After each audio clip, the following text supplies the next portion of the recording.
Oke, kali ini kita akan review sepeda yang selama ini tak pakai di gunung. Jadi beberapa akhir ini saya selalu pakai ini Polygon Siskiyou N8.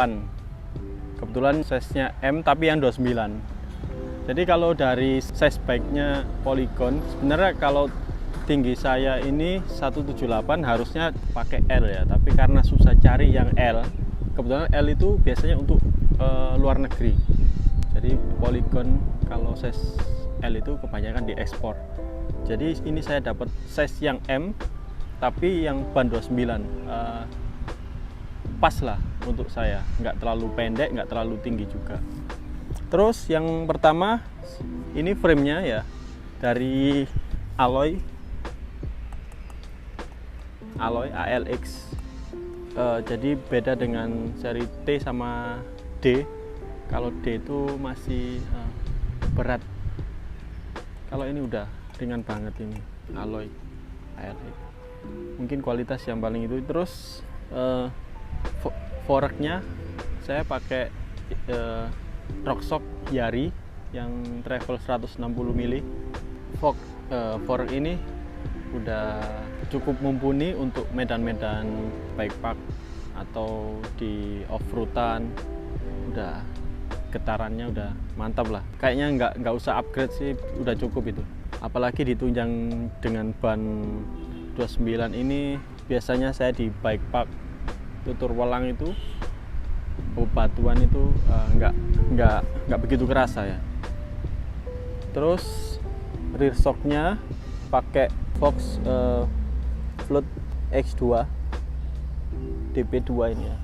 Ini juga udah mantap ini untuk ngeredam kaki ya, nggak terlalu keras lah, nggak, tapi udah empuk. Terus RD-nya pakai SRAM NX ini. SRAM NX ini sudah enak sih, bisa langsung scroll dari 1 ke 3 langsung seret gitu, enak. Sebelumnya saya pakai di sepeda sebelumnya itu pakai Deuro XT, itu mending, tapi kalau ini ada bunyinya, tapi untuk performa masuk sih, udah sangat cukup.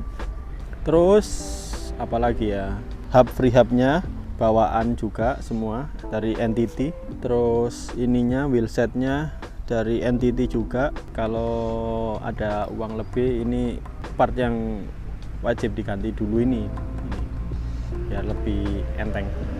Terus ini ban pakai bawaan juga ya, bawaan pakai Swalby Magic Mary yang 29 2.35. Nah, ini kelebihan kalau pakai ban besar itu, getaran di tangan itu sangat berfungsi dengan sangat baik.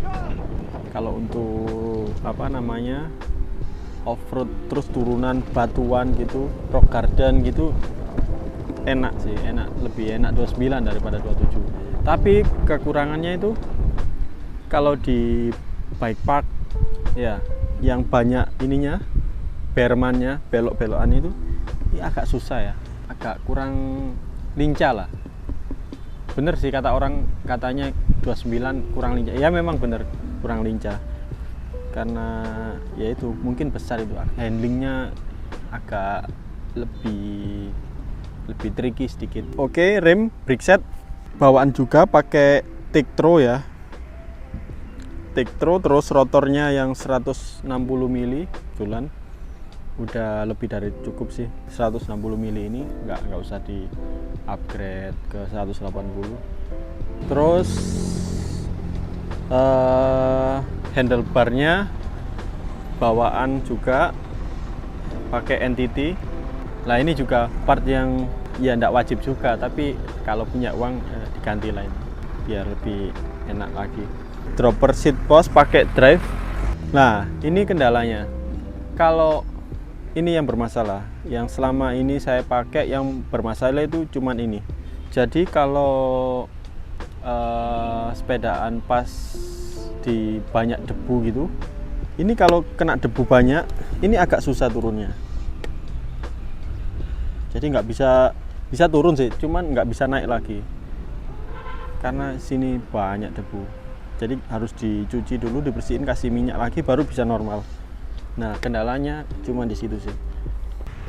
Saya selama pakai sepeda ini tuh yang bermasalah cuma ininya aja. Terus saddle pakai NTT bawaan juga. Ini fork pakai Rockshox Yari yang travel 160 mili. Ini bisa diatur di sininya. Ini jadi kalau untuk apa, kalau pengen apa, ini baliknya cepet, ini di set yang kelinci. Kalau yang pelan bisa yang kura-kura. Jadi kalau di set ke kura-kura itu baliknya gini pelan, seret gitu. Oke, ini juga bisa di apa, di lock ya ini. Jadi ada kompresinya. Ini kalau dibuka total jadi bisa gini. Nah kalau min bisa gini, tapi kalau plus nggak bisa, ini di apa ya, semi dimatikan gitu lah.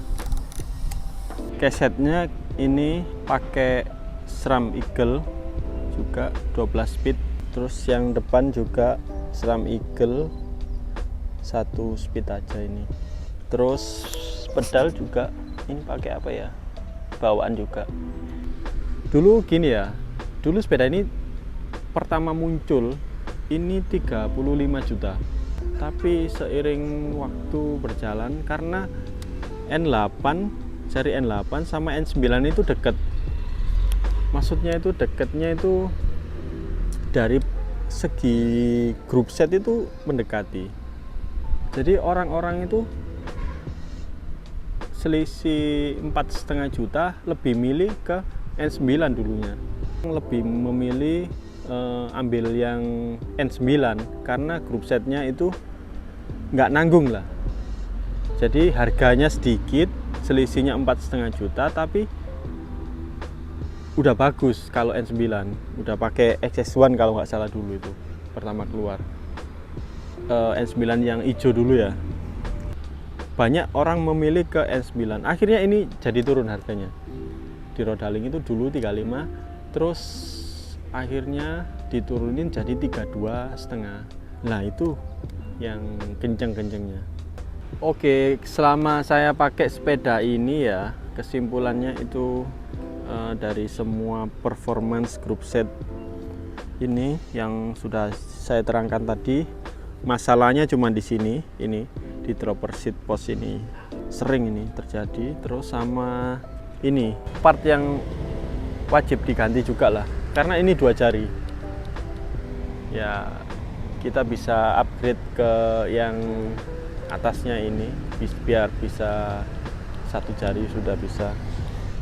Kalau ban 29 ini kalau dipakai untuk ngerut masih bisa ngejar, untuk sepeda-sepeda yang lain masih bisa, nggak terlalu capek lah.